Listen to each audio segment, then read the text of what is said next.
Tudo bem, pessoal? Hoje comentário sobre Saturday Night, que é o filme dirigido por Jason Reitman, que estreou no Festival de Telluride e também teve grande rodagem no Festival de Toronto, se tornou um dos filmes com maior número de sessões.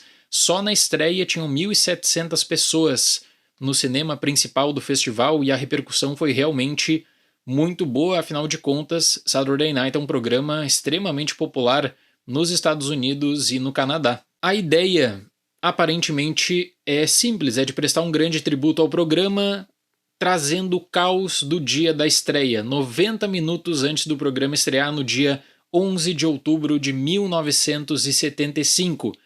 Tudo poderia dar muito errado, tinha tudo para o programa ser cancelado e se tornou um programa aí de mais de 900 episódios. Eu acredito que para aproveitar Saturday Night, você precisa não só conhecer um pouquinho sobre o programa, mas você precisa também conhecer os grandes nomes do programa.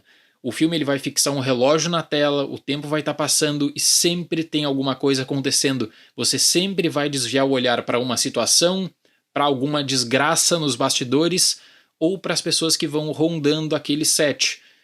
O número de profissionais envolvidos é enorme. Se você for pegar uma lista do IMDb, por exemplo, para ver quais são os atores envolvidos e quem eles estão interpretando, você vai ver que é um programa que ele tem até isso em conta, né? Esses detalhes, representar todos esses profissionais. E eu confesso que chegou um momento de Saturday Night que eu fiquei imaginando assim, poxa, o Jason Reitman não tem nada mais para contar além dessa bagunça. Só que exatamente essa bagunça que é a identidade do filme, é mostrar que existia um caos, um descontrole, e é uma reimaginação desses 90 minutos antes da estreia que eu acho que pega muito em conta toda essa base de comédia, que era uma base totalmente diferente para o que estava sendo feito na TV dos Estados Unidos. Só que como que o diretor faz isso? Ele toma uma decisão que é de colocar o Lorne Michaels como um mito. E ele coloca esse mito na tela. É uma figura que conduz e que leva o programa ao sucesso.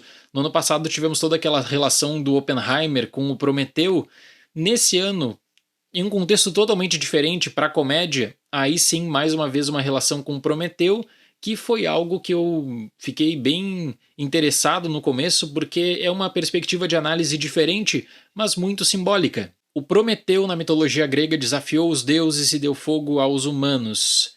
Nesse caso aqui, a relação com o Prometeu, que é feita durante o filme pelo Jason Reitman, é a seguinte. O Lorne Michaels desafiou o establishment da televisão. Existia um pensamento sobre o que é entretenimento, o que você deve fazer na televisão, e o Lorne Michaels, com outras ferramentas, cria um dos maiores programas de sucesso na TV. Então, só aí, nesse ponto de vista simbólico, você vê que quem está produzindo, quem está dirigindo o filme tem a mais autoestima pelo Lorne Michaels e por toda essa rede estabelecida em torno de Saturday Night. É um filme que ele precisa também dessa vinculação com o espectador desde o começo e precisa fazer com que o público consiga criar conexões simbólicas, porque ele não vai te explicar quem é quem, ele vai jogar o nome e você provavelmente deve conhecer quem é esse nome. Não é um filme que vai explorar contexto, ele vai explorar mesmo esses 90 minutos antes, aproveitando a bagagem que o espectador tem sobre o programa e sobre a história da TV dos Estados Unidos.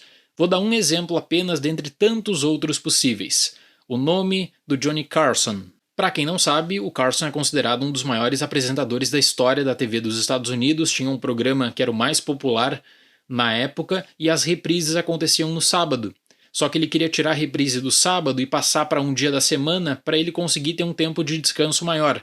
Abriu uma vaga do que colocar na noite de sábado e a possibilidade de ter um programa diferente de comédia. Então o filme joga muito com isso, do que pode ser um limitador, ele faz com que você precise conhecer previamente Lorne Michaels, John Belushi, Andy Kaufman, a própria citação ao Carson, ou pelo menos que você entenda o impacto que o Carson tem na TV. Então eu acredito que esse conhecimento prévio, para muitos, pode ser um baita limitador. Se você quer descobrir mais sobre a história do Saturday Night, esse não é o filme. Esse é o filme tributo, esse é um filme legado que fala sobre o caos, que fala sobre como tudo poderia dar errado e acabou no final das contas dando certo. O filme então retrata os intensos 90 minutos antes da estreia do Saturday Night Live, acompanhando o criador Lorne Michaels, interpretado por Gabriel Labelle, e a sua equipe de jovens comediantes com problemas técnicos, tensões criativas e egos inflados. O estúdio, por exemplo, tinha problema de iluminação e o Reitman aproveita isso com a sua câmera na mão do 16mm, emulando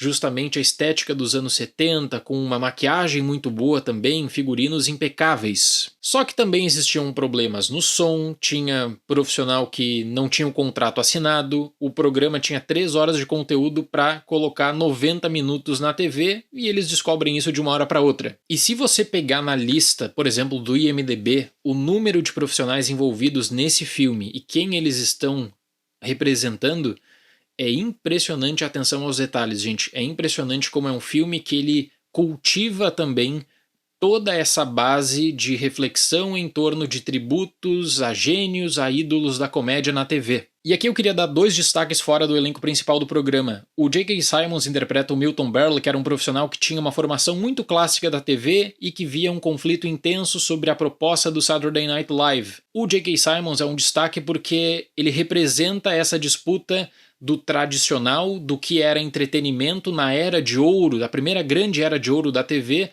versus o que era proposto pela equipe do Lorne Michaels.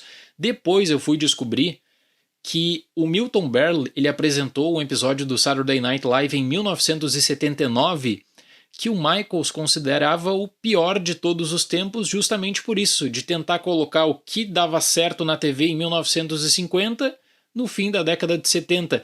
É um conflito muito interessante, é um conflito que ele acaba sendo colocado no filme, né, reposicionado aí para 75, que vale muito a pena. Então isso é um exemplo para mostrar que se você conhece sobre o programa e conhece esses detalhes, essas histórias, ele é um filme que ele vai ser voltado para você. Se você não conhece Saturday Night Live, eu diria que antes de assistir esse filme você precisa tomar conta pelo menos dos grandes nomes, porque, repito, o filme não vai explicar nada disso, é um longa voltado para quem já tem essa conexão. E um outro nome que está muito bem é o Willem Dafoe, que interpreta um executivo da NBC. Ele não sabe se tudo aquilo realmente teria futuro ou daria certo, porque a tendência era de um fiasco magnânimo. Eu diria que o filme tem 2 grandes problemas. O primeiro é só de usar o escudo da nostalgia, né? Então tem uma determinada parte que você não vê nada de fato na tela, você vê sempre a preocupação de que tudo vai dar errado e fica com essas questões secundárias de quem tá aparecendo ali, é o Billy Crystal,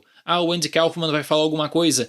Então é um filme que tem esse caos puro e que você precisa direcionar o olhar, quem sabe, para uma participação especial ou para frase conhecida de um grande nome, né? Você não vai ter esse desenvolvimento maior. Agora, eu gostei muito da trilha sonora do Jon Batiste, que eu acho que é um dos grandes compositores da sua geração, tá fazendo excelentes trabalhos. Tem o relógio na tela, essa batida na tela que causa desconforto, causa conflito, tem uma batalha de egos envolvida em tudo isso e tem uma grande diferença sobre visão de entretenimento. O que o público vai gostar de assistir? Como você faz entretenimento em 1975? O outro problema, eu acho, do filme é essa grande mitologia em torno do Lorne Michaels, né? Que você vê que existe uma admiração plena em que você não problematiza o contexto, não problematiza a figura do Lorne Michaels e que se pergunta, ok, se ele está conduzindo e é tão bom, por que acabou dando tantos problemas nessa prévia dos 90 minutos do descontrole? Então é uma questão secundária que o Jason Reitman ele prefere criar esse mito e colocar o seguinte: o Lorne Michaels, mesmo assim, é o responsável por um dos maiores, se não o maior sucesso da história da TV dos Estados Unidos. Para Saturday Night, nota 7.